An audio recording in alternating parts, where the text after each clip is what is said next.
the construction site, where he immediately declared the bridge open for the pedestrians in accordance with the state governor's directive.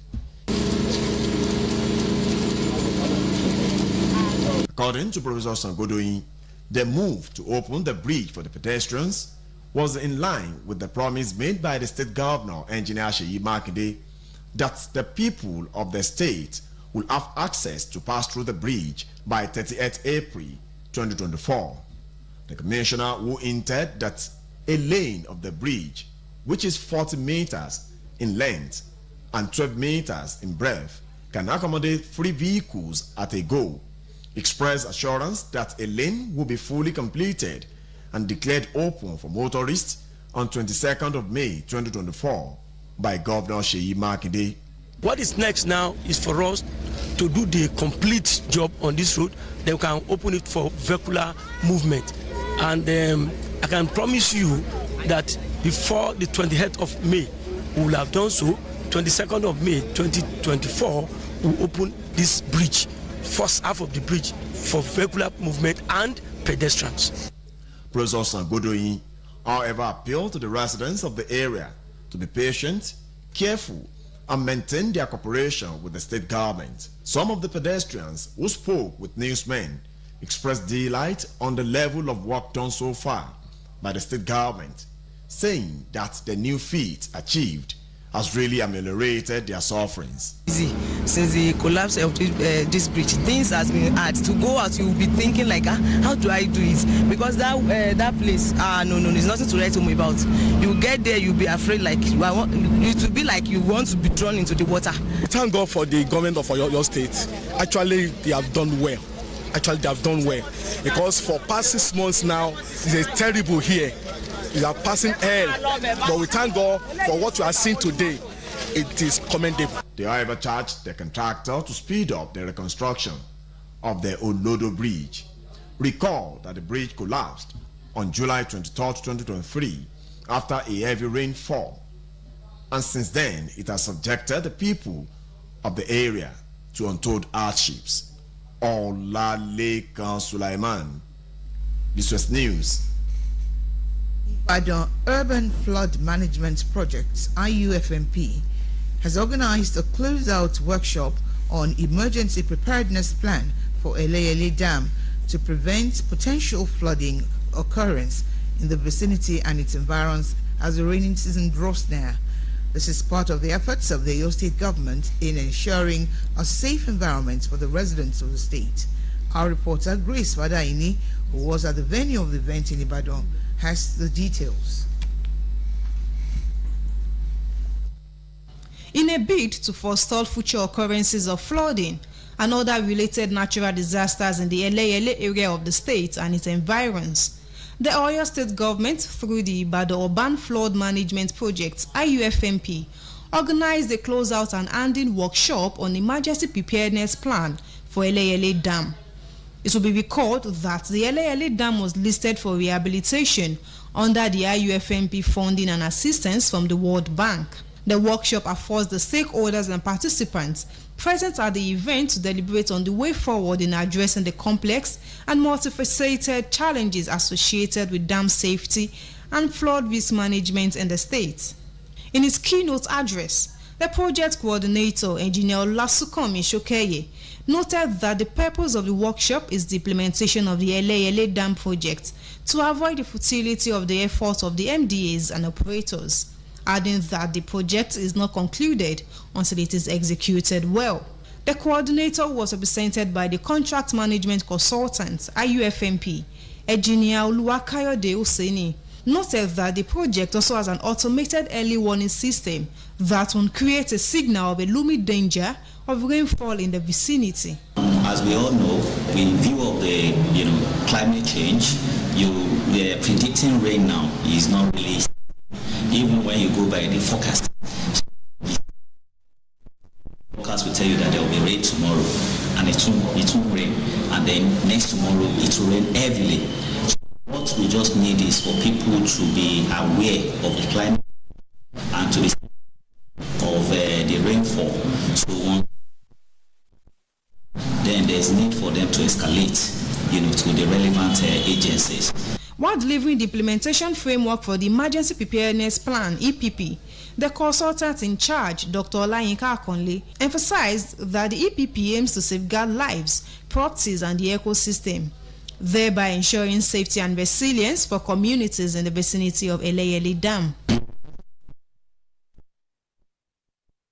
This plan.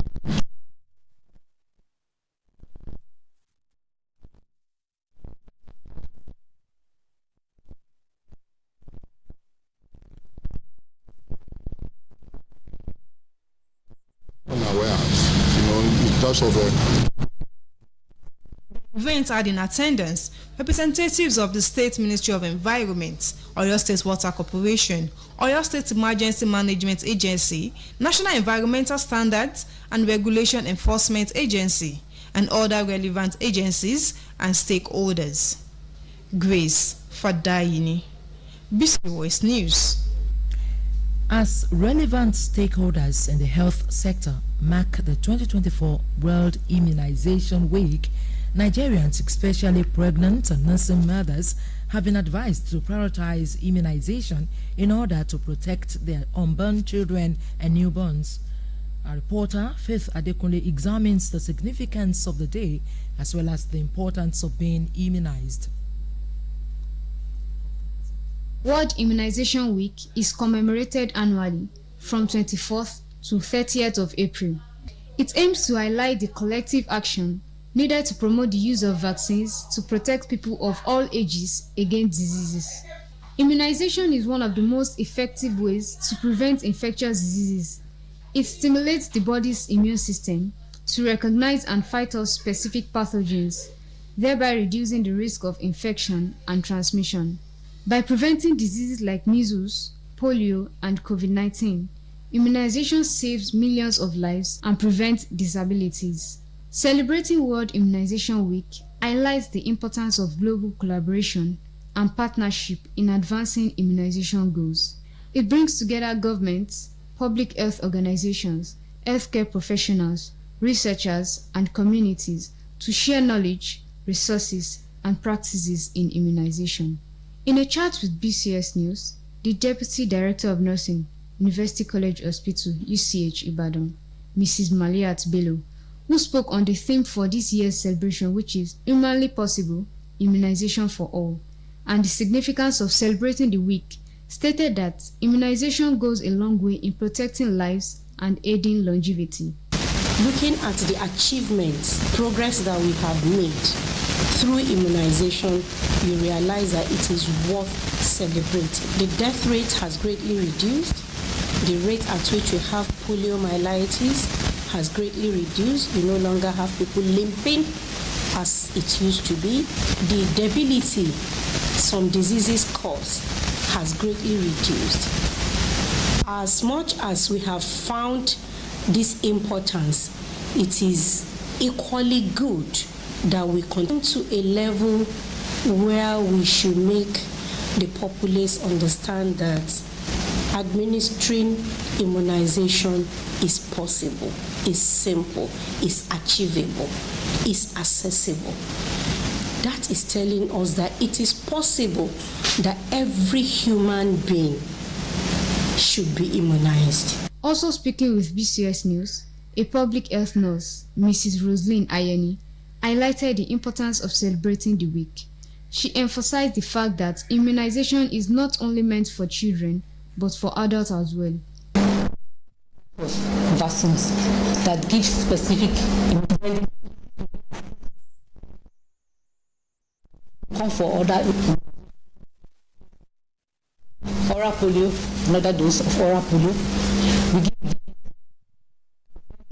We give pentavalent vaccine. I will give rotavirus, the first dose. Then after 6 months, the next visit is at 9 months, we give measles vaccine, yellow fever vaccine, and pneumococcal conjugate that occurs between age 0 and 5. And the mother will be happy too that she has a healthy child. World Immunization Week serves as a reminder of the critical role that vaccination plays in protecting individuals and underscores the ongoing efforts needed to ensure that everyone, regardless of their background or location, has access to life-saving vaccines. Faith Adekunle, BCS News. This broadcast of Newscope comes to you from the Broadcasting Corporation of Oyo State, Ibadan. The federal government has declared Wednesday, May 1st, 2024 as a public holiday in commemoration of Workers' Day. This was announced today in a press statement signed by the Permanent Secretary, Ministry of Interior, Aishetu Ndayako. According to the statement, the Minister of Interior, Olubunmi Tunji-Ojo, conveyed the declaration emphasizing the importance of excellence, efficiency, and fairness in labor. Tunji-Ojo reiterated President Bola Tinubu's administration's dedication to fostering innovation, productivity, and inclusivity in workplaces. He underscored the government's commitment to prioritizing citizens' safety and well-being, particularly in the context of climate change.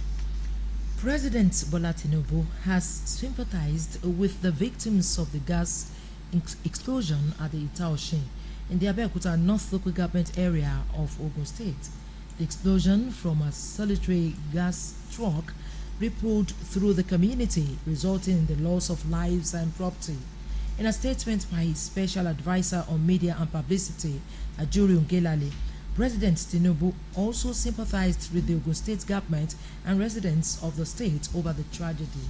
He commended Governor Dapo Abiodun on his efforts to arrest the situation and immediately restore calm to the community. The president assured the people of Ogun State, particularly the victims, of his fervent support in this moment of grief. Personnel of the Nigerian Navy have rescued over 250 passengers on board a capsized boat in Rivers State. In a statement today, the Navy's Director of Information, Commodore A. Adams Aliu, said the 3-deck wooden boat was approaching Rivers State when it encountered stormy waters and collided with a rock.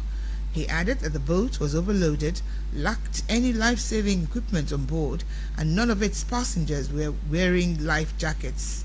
According to him, no lives were lost in the incident due to the prompt response of its personnel.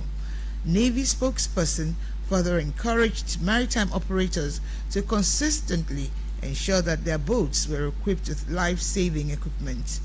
Lately, there have been too many boat mishaps recorded in the country. Recently, actor Pope Odongbodo, popularly known as Junior Pope, and 3 others died after their boats capsized in Delta State. On the foreign scene, Zimbabweans have started using their new banknotes and coins today as the country rolls out its third currency in a decade. The currency, of which a digital version was launched earlier this month, is the latest attempt to control soaring inflation in the country. There are signs that the Zimbabwe gold, or ZiG, is already facing problems, and the digital version has lost a quarter of its value against the US dollar on the black market. The highest denomination of ZiG available is the 200 ZiG note, which is worth about $15. According to reports, individuals will be allowed to withdraw a maximum of ZiG 3,000 and companies ZiG 30,000 per week. There are no limits of cash withdrawals for the parliament, courts, and international organizations. To end this edition of Newscope, here again are the main items. The Independent Petroleum Marketers Association of Nigeria, IPMAN, has threatened to cripple the supply of premium motor spirits PMS, also known as petrol, over non-payment of 200 billion naira bridging claims. The House of Representatives today ordered the Nigerian Electricity Regulatory Commission to suspend the operation of the recently announced tariff increase. The Oyo State government has declared open a phase of the Olodo Bridge for public use by pedestrians.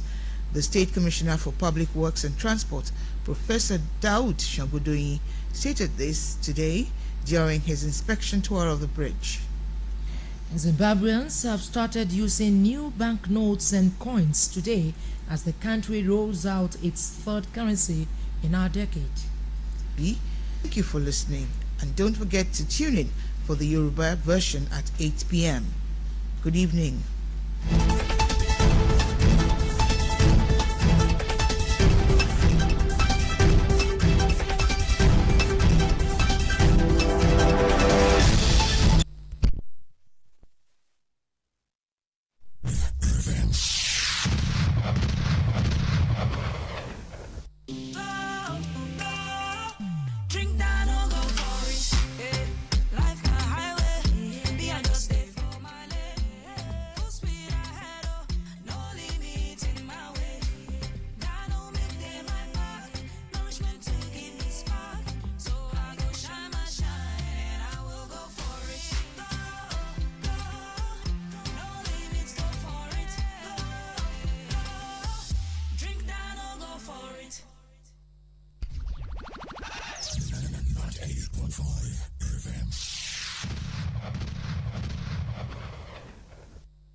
Agushulodosao.